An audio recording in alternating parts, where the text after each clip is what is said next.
നമസ്കാരം, ഞാൻ നിങ്ങളുടെ ജോ. പുതിയൊരു വീഡിയോയിലേക്ക് സ്വാഗതം. ഇന്നത്തെ വീഡിയോയിൽ ഒരു വാഹനത്തിനുള്ളിൽ ഇരുന്നു കൊണ്ട് ഒരു വാഹനത്തിന്റെ ടയർ പൊസിഷൻ കറക്റ്റായിട്ട് സ്ട്രെയിറ്റ് ആണോ കിടക്കുന്നത് എങ്ങനെ മനസ്സിലാക്കാം എന്നതിനെ പറ്റിയാണ് ഇന്നത്തെ ഒരു വീഡിയോയിൽ പറഞ്ഞുതരാൻ പോകുന്നത്. അതായത് ഒരു വാഹനം നമ്മൾ എവിടെയെങ്കിലും കൊണ്ട് നിർത്തി കഴിയുമ്പോൾ അതിന്റെ വീല് സ്ട്രെയിറ്റ് ആയിട്ടാണോ കിടക്കുന്നതെന്ന് എങ്ങനെയാണ് വാഹനത്തിനുള്ളിൽ ഇരുന്ന് നമ്മൾ മനസ്സിലാക്കുന്നത്, എങ്ങനെയാണ് കറക്റ്റായിട്ട് സ്ട്രെയിറ്റ് ആയിട്ട് ഇടുക എന്നാണ് ഇന്നത്തെ ഒരു വീഡിയോയിൽ പറഞ്ഞുതരാൻ പോകുന്നത്. അപ്പോൾ വീഡിയോ സ്കിപ്പ് ചെയ്യാതെ മുന്നേ കാണുക. അതുപോലെ എൻ്റെ ചാനൽ നിങ്ങൾ ആദ്യമായിട്ട് കാണുന്നതെന്ന് സബ്സ്ക്രൈബ് ചെയ്യുക. അടുത്ത് കാണുന്ന ബെല്ലൈക്കൺ അമർത്തി കഴിഞ്ഞാൽ ഞാൻ വീഡിയോ അപ്ലോഡ് ചെയ്യുമ്പോൾ തന്നെ നിങ്ങൾക്ക് നോട്ടിഫിക്കേഷൻ ലഭിക്കുന്നതായിരിക്കും. കൂടാതെ വീഡിയോയ്ക്ക് ഒരു ലൈക്ക് തരാം. അതുപോലെ നിങ്ങളുടെ സുഹൃത്തുക്കളിലേക്ക് ഈ വീഡിയോ ഒന്ന് ഷെയർ ചെയ്ത് കൊടുക്കാം. നമുക്ക് നേരെ വീഡിയോയിലേക്ക് കിടക്കാം. അതായത് നമ്മളൊരു വാഹനം നമ്മൾ എവിടെയെങ്കിലും കൊണ്ടൊന്ന് പാർക്ക് ചെയ്യുന്ന സമയത്തോ നമ്മുടെ വീടിൻ്റെ അവിടെ കൊണ്ട് നമ്മൾ ഇടുന്ന സമയത്തോ എവിടെയെങ്കിലും നമ്മളൊരു വാഹനം കൊണ്ടിടുന്ന സമയത്ത് ഇതുപോലെ നമുക്ക് വീല് നേരെ ആക്കിക്കൊണ്ട് നിർത്തുന്നത് നമ്മളിങ്ങനെ കിടക്കണം. ഒരു കാരണവശാലും തീരുന്നത് റൈറ്റിലോട്ടോ ലെഫ്റ്റിലോട്ടോ വീല് തിരിഞ്ഞ് കിടക്കാൻ പാടില്ല. ഇപ്പം ഇങ്ങനെയാണോ എങ്ങനെയാണ് എന്നാണ് ഈ ഒരു വീഡിയോയിൽ ഞാൻ പറഞ്ഞു തരാൻ പോകുന്നത്. നമുക്ക് ആ വാഹനത്തിനുള്ളിൽ തിരുന്ന് തന്നെ ഞാൻ കാണിച്ചു തരാം. അത് നമുക്ക് ഒരു വാഹനത്തിനുള്ളിൽ ഇരുന്ന് നമുക്ക് കറക്റ്റായിട്ട് അറിയണം. നമുക്ക് ചിലരെന്ത് ചെയ്യും, ഇങ്ങനെയൊക്കെ ഇരുന്ന് തിരിക്കും. ഇങ്ങനെയൊക്കെ ഇരുന്ന് തിരിച്ചിട്ട് എന്ത് ചെയ്യും, ചിലർ പറയും ഈ ഒരു ഭാഗത്ത് നേരെ താഴോട്ട് വന്നു കഴിഞ്ഞാൽ എന്താ ഇത് കറക്റ്റായിട്ട് സ്ട്രെയിറ്റ് ആണെന്നാണ്. ഞാനത് പറയട്ടെ, അത് ഒരു കാരണവശാലും അങ്ങനെ ശരിയല്ല. കാരണം എന്താണെന്ന് വെച്ചാൽ നമുക്ക് ഇങ്ങനെ തിരിക്കുമ്പോൾ ഇത് സ്ട്രെയിറ്റ് ആണെന്നുണ്ടെങ്കിൽ ഇതാ ഒരു റൗണ്ട് തിരിച്ചാൽ ഇത് താഴെ വരുന്നുണ്ട്, ഇത് കറക്റ്റായിട്ട് സ്ട്രെയിറ്റ് ആയിട്ട് വരുന്നുണ്ട്. അപ്പോൾ എന്ത് ചെയ്യുന്നില്ല, ഒരു കാരണവശാലും വീല് കറക്റ്റായിട്ട് ആണെന്നില്ല. കാരണം എന്ത് ചെയ്തു, നമ്മളിപ്പോൾ ലെഫ്റ്റോട്ടാണ് തിരിച്ചത്. അപ്പോൾ ചിലപ്പോൾ അത് ലെഫ്റ്റോട്ടായിരിക്കും തിരിഞ്ഞത്, ചിലപ്പോൾ മുമ്പ് റൈറ്റോട്ട് തിരിഞ്ഞ കിടന്നായിരിക്കും. ചിലപ്പോൾ നമ്മളിപ്പോൾ ലെഫ്റ്റോട്ട് തിരിച്ചപ്പോൾ എന്ത് ചെയ്തു, ചിലപ്പോൾ ഇത് നേരെ ആയിരിക്കും, ചിലപ്പോൾ വന്നിരിക്കുന്നത്. അപ്പോൾ ഒരു കാരണവശാലും എന്ത് ചെയ്യരുത്, നിങ്ങൾ ഈ ഒരു ഭാഗം താഴോട്ട് വരുന്നത് നോക്കിക്കൊണ്ട് എന്ത് ചെയ്യരുത്, സ്ട്രെയിറ്റ് ആണ് എന്ന് കറക്റ്റായിട്ട് കാണരുത്. കാരണം പല വണ്ടിക്കും പല അളവുകളാണ്. അതായത് ഒരു വാഹനത്തിന്റെ നമ്മുടെ സ്റ്റിയറിംഗ് അതായത് ഇങ്ങോട്ട് ഫുള്ള് ലോക്കാക്കി, ഈ ലോക്കാക്കിയതിനു ശേഷം എന്ത് ചെയ്തു, തിരിച്ച് ഈ റൈറ്റ് സൈഡിലോട്ട് മൊത്തം ലോക്ക് ആകുന്നിടം ഇങ്ങനെ ലോക്ക് ആകുന്നിടം വരെ ചില വാഹനത്തിന് എന്തുണ്ട്, 3 തിരിവുണ്ട്, ചില വാഹനത്തിന് 3.5 ഉണ്ട്, ചില വാഹനത്തിന് 4 ഉണ്ട്. അപ്പൊ നിങ്ങളുടെ വാഹനത്തിന്റെ നിങ്ങളുടെ ഫുള്ളായിട്ട് നിങ്ങൾ ഒരു സൈഡിലോട്ട് ലോക്ക് ചെയ്തതിന് ശേഷം നിങ്ങൾ എന്ത് ചെയ്യണം, തിരിച്ച് നിങ്ങൾ ഇങ്ങനെ സൈഡിലേക്ക് ലോക്ക് ചെയ്യുക. അതായത് നിങ്ങളിപ്പോൾ നിങ്ങൾ റൈറ്റിലോട്ട് തിരിച്ചു, എന്ത് ചെയ്യണം, നിങ്ങൾ ഇങ്ങനെ കൈ വെക്കണം. അല്ല ഒരു കാരണവശാലും ഇങ്ങനെ എന്ത് ചെയ്യരുത്, തിരിച്ചോണ്ട് നിങ്ങൾ ഒരു കാരണവശാലും അളവ് പിടിക്കരുത്. നമുക്ക് കറക്റ്റായിട്ട് എന്ത് ചെയ്യത്തില്ല, അത് കറക്റ്റ് സ്ട്രെയിറ്റ് ആണോ എന്ന് അറിയത്തില്ല. അതിനെന്താ ചെയ്യേണ്ടതെന്ന് വെച്ചാൽ നിങ്ങൾ ഫുള്ളായിട്ട് ലോക്ക് ചെയ്തതിന് ശേഷം എന്ത് ചെയ്യണം, നിങ്ങൾ ഇങ്ങനെ കൈ വെച്ചോണ്ട് ചെയ്യണം. നിങ്ങൾ ആ ലോക്ക് ആയതിനു ശേഷം അവിടെ നിന്ന് കൈ വെച്ചിടണം. ഇത് കണ്ട, എന്റെ കൈ ഇവിടെ നിന്നാണ് ഞാൻ തുടങ്ങുന്നത്, ഇവിടെ തുടങ്ങുന്നു.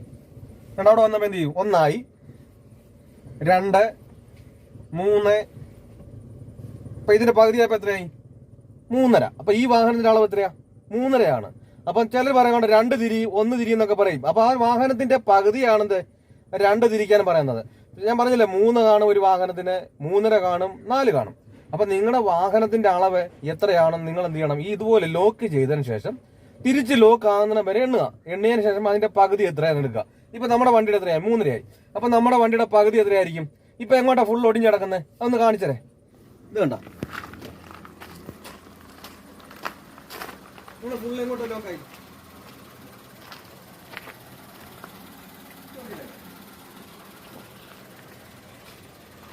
ഫുള്ളി ലെഫ്റ്റിലേക്കാണ് ലോക്കാക്കി കിടക്കുന്നത്. ഈ ലെഫ്റ്റിലേക്ക് ലോക്കാക്കി കിടക്കുന്ന വണ്ടിയുടെ പകുതി എന്ന് പറയുമ്പോൾ എത്രയായി, 1.25. നമ്മൾ 3.5 നമ്മുടെ വണ്ടിയുടെ എത്രയാണ് അളവ്, 1.25. അപ്പൊ ഞാൻ എന്റെ കൈ എന്ത് ചെയ്തു, ഇവിടെ തന്നെ വെച്ചു. ഇവിടെ തന്നെ വെച്ചോണ്ട് എന്ത് ചെയ്തു, അളക്കുകയാണ്. 1.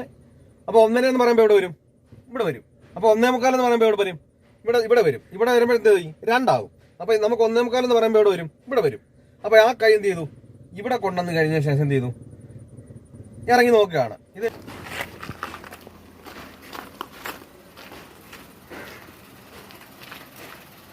കണ്ടോ, നമ്മുടെ വാഹനത്തിന്റെ വീൽ എന്താ സ്ട്രെയിറ്റ് ആയിട്ടാണ് ഇപ്പൊ കിടക്കുന്നത്.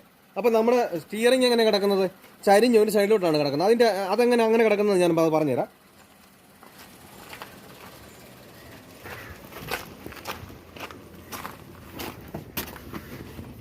നമ്മൾ ഇങ്ങനെ വന്നപ്പോഴാണ് എന്ത് ചെയ്തത്, നമുക്കത് സ്ട്രെയിറ്റ് ആയിട്ട് വന്നത്. നിങ്ങൾ ഒരു കാരണവശാലും നമുക്ക് സ്ട്രെയിറ്റ് അല്ല ഇപ്പം, കണ്ടല്ലേ, ഇതിപ്പോ ഇങ്ങോട്ട് ചരിഞ്ഞിരിക്കുകയാണ്. എന്താണ് അങ്ങനെ കാരണം, നമ്മുടെ ഒരു വാഹനം നിൽക്കൊണ്ട് ഇത് കണ്ടോ, ഇപ്പൊ ഞാൻ ഫുള്ളായിട്ട് ലോക്ക് ചെയ്തു. ഈ ലോക്ക് ചെയ്ത സ്റ്റിയറിംഗ് ഒന്ന് വിട്ടാൽ എന്ത് ചെയ്യും, ഒരു പ്ലേ ഉണ്ട് കണ്ട, ഇത്ര ഒരു പ്ലേ ആണ്. ഈ പ്ലേ കഴിഞ്ഞതിന് ശേഷം എന്ത് ചെയ്യാവും, നിങ്ങൾക്ക് ആ ഒരു കറക്റ്റായിട്ട് അളവ് കിട്ടത്തുള്ളൂ. അപ്പൊ ഒരു കാരണവശാലും എന്ത് ചെയ്തിട്ട് എന്താണ്, ഇത് പ്ലേ ആണ്, ഒരു കാൽ ഭാഗം എവിടെയായാലും പ്ലേ വരും. അപ്പം നമുക്ക് ഇങ്ങനെ വന്നാലും സ്ട്രെയിറ്റ് ആയിട്ട് വരും, അതുപോലെ തന്നെ ഇങ്ങോട്ട് വന്നാലും എന്ത് ചെയ്യും, സ്ട്രെയിറ്റ് ആയിട്ട് തന്നെ ഇരിക്കും. അപ്പൊ ഇത് നേരെ തന്നെ ഇരുന്നുകൊണ്ട് തന്നെ ഒരു കാരണവശാലും എന്ത് ചെയ്യില്ല, നേരെയല്ല. അപ്പൊ നമുക്ക് ഇങ്ങോട്ട് വന്നാലും ചിലപ്പോൾ സ്ട്രെയിറ്റ് ആയിരിക്കും, ഇങ്ങോട്ട് വന്നാലും സ്ട്രെയിറ്റ് ആയിരിക്കും. അപ്പൊ ഇങ്ങനെയാണ് കറക്റ്റായിട്ട് അളവെന്ന് അറിയണമെന്നുണ്ടെങ്കിൽ എന്ത് ചെയ്യണം, നിങ്ങൾ ഫുള്ളായിട്ട് ലോക്ക് ചെയ്യുക. നിങ്ങളുടെ വാഹനത്തിന് ഫുള്ളായിട്ട് ലോക്ക് ചെയ്തതിന് ശേഷം നിങ്ങൾ ഇങ്ങനെ തിരിച്ചുകൊണ്ട് ഇങ്ങനെ ഇത് താഴോട്ട് വരുന്നിടം വരെ നിങ്ങൾ ഇങ്ങനെ നോക്കാതെ എന്ത് ചെയ്യണം, ഫുള്ള് ലോക്ക് ചെയ്തതിന് ശേഷം നിങ്ങളുടെ കൈ എവിടെയും നിങ്ങൾക്ക് ബാലൻസ് ഉള്ളിടത്ത് കൈ വെച്ചതിന് ശേഷം എന്ത് ചെയ്യണം, നിങ്ങൾ അളക്കണം. ഒന്ന് കൈ തിരിഞ്ഞു പോകാൻ, ഇങ്ങനെ സ്റ്റിയറിങ്ങിന് നിരങ്ങാനും പാടില്ല.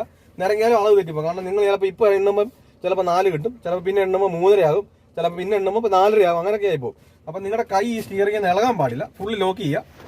അവിടെ വെച്ചുകൊണ്ട് ഞാൻ പ്രസ് ചെയ്തുകൊണ്ട് ഇതുണ്ടോ, ഇപ്പൊ തള്ളവടന്റെ മുന്നിൽ വന്ന് അവിടെ ഇതേ തന്നെ പ്രസ് ചെയ്തോണ്ട് ഇത് കണ്ടോ, ഇങ്ങനെ എവിടെ ആ പ്രസ് ചെയ്തോടെ തിരിഞ്ഞ് കൈ തിരിഞ്ഞ് അണിവരുടെ മുന്നേ വന്നു. ഇത് കണ്ടില്ലേ, ഇപ്പൊ 1 കണ്ട് ഇങ്ങനെ എണ്ണണം കേട്ടാ. കണ്ട് ഇങ്ങനെ എണ്ണി കഴിഞ്ഞാൽ എന്ത് ചെയ്തു, ഇങ്ങനെ ഫുള്ള് ലോക്ക് ആക്കിയതിന് ശേഷം അവിടെ നിന്ന് ഓരോന്നായിട്ട് എണ്ണുക. കണ്ടാ 1 2 3 കണ്ടാ 3.5 കറക്റ്റ് 3.5 എന്ത് ചെയ്തു, ലോക്കായി. അപ്പൊ ഇതിന്റെ പകുതി എന്ന് പറയുമ്പോൾ എത്രയായി, 1.25 എന്ന് പറഞ്ഞതുപോലെ ഓരോ വണ്ടിക്കും ഓരോ അളവാണ്. അപ്പൊ നിങ്ങളുടെ വാഹനത്തിന്റെ അളവ് നിങ്ങൾ എങ്ങനെയാണെന്ന് അറിഞ്ഞതിന് ശേഷം എന്ത് ചെയ്യുക, ആ വാഹനത്തിൽ കയറിയിരുന്ന് ഫുള്ള് ലോക്ക് ചെയ്തതിന് ശേഷം അതിന്റെ പകുതി എത്രയാണെന്ന് കണ്ടുപിടിക്കുക. ഇങ്ങനെയാണ് കറക്റ്റായിട്ട് എന്ത് ചെയ്യുന്നത്, ഒരു വാഹനത്തിന്റെ വീല് കറക്റ്റ് ആണോ, നേരെയാണോ, സ്ട്രെയിറ്റ് ആണോ എന്ന് കിടക്കുന്നത് നമുക്കറിയാൻ പറ്റുക. നമുക്ക് ചിലപ്പോൾ താണ്ടിക്ക് നമുക്ക് കുറച്ചങ്ങോട്ട് കയറി, ഇപ്പൊ ചിലർ പറയാം നമ്മൾ റിവേഴ്സ് എടുക്കുന്ന സമയം ഫുള്ള് ലോക്ക് ആക്കിയിട്ട് നമ്മൾ ബാക്കിലോട്ട് വരും. ഈ ബാക്കിലോട്ട് വരുന്ന സമയം എന്ത് ചെയ്യും, സ്ട്രെയിറ്റ് ആയിട്ട് വരാൻ പറയും. അപ്പൊ സ്ട്രെയിറ്റ് ആയിട്ട് നമുക്ക് അളവ് കിട്ടിയില്ല, എന്ത് ചെയ്യണം, നിങ്ങൾ എങ്ങോട്ടില്ലെങ്കിൽ ലോക്ക് ആക്കുക. നമ്മളിപ്പോൾ റിവേഴ്സ് വരും, നമുക്ക് കറക്റ്റ് അളവ് അറിയത്തില്ല. ബാക്കിൽ നിൽക്കുന്നവർ പറയും എന്ത് ചെയ്യും, സ്ട്രെയിറ്റ് ആയിട്ട് വരാൻ പറയും. ആ സ്ട്രെയിറ്റ് ആയിട്ട് വരാൻ പറയുമ്പോൾ നമുക്ക് അറിയത്തില്ല, എന്ത് ചെയ്യണം, നിങ്ങൾ എങ്ങോട്ടില്ലെങ്കിൽ ലോക്ക് ചെയ്യുക. ലോക്ക് ചെയ്തതിന് ശേഷം എന്ത് ചെയ്യണം, നിങ്ങൾ ഇങ്ങനെ ഒരു അളവ് എടുത്തേനെ, നിങ്ങളുടെ ഫുള്ള് ലോക്ക് ചെയ്തതിന് ശേഷം നിങ്ങൾ അളവ് എടുത്തിട്ട് അതിന്റെ പകുതി തിരിക്കുക. അപ്പോൾ വീൽ എന്ത് ചെയ്യും, സ്ട്രെയിറ്റ് ആയിരിക്കും. അപ്പോൾ എന്ത് ചെയ്തില്ല, നമുക്ക് ചിലപ്പോൾ കറക്റ്റായിട്ട് ഒരു വാഹനം കയറി പോകുന്ന ഒരു ഗ്യാപ്പ് ആയിരിക്കും. അപ്പോൾ ഒരു കാരണവശാലും സ്ട്രെയിറ്റ് ആയ ഒരു വാഹനം എന്ത് ചെയ്യുന്നില്ല, നമ്മൾ ഈ ഒരു സൈഡിലോട്ട് ലെഫ്റ്റ് സൈഡിലോട്ടോ അല്ല റൈറ്റ് സൈഡിലോട്ടോ വണ്ടി നേരങ്ങി പോയി മുട്ടത്തില്ല. അപ്പോൾ നമ്മൾ ആ സ്ട്രെയിറ്റ് ആയിട്ട് എങ്ങനെ ആകുന്നു ആ രീതിയിൽ എന്ത് ചെയ്തുള്ളൂ, വണ്ടി കറക്റ്റായിട്ട് വരുള്ളൂ. അപ്പോൾ ഈ ഒരു കാര്യങ്ങൾ പറഞ്ഞ് നിങ്ങൾക്ക് മനസ്സിലായെന്ന് വിചാരിക്കുന്നു. എന്തെങ്കിലും സംശയങ്ങളുണ്ടെങ്കിൽ കമന്റ് ബോക്സിൽ ഒന്ന് അറിയിക്കുക. നല്ലൊരു ടോപ്പിക്കുമായി അടുത്ത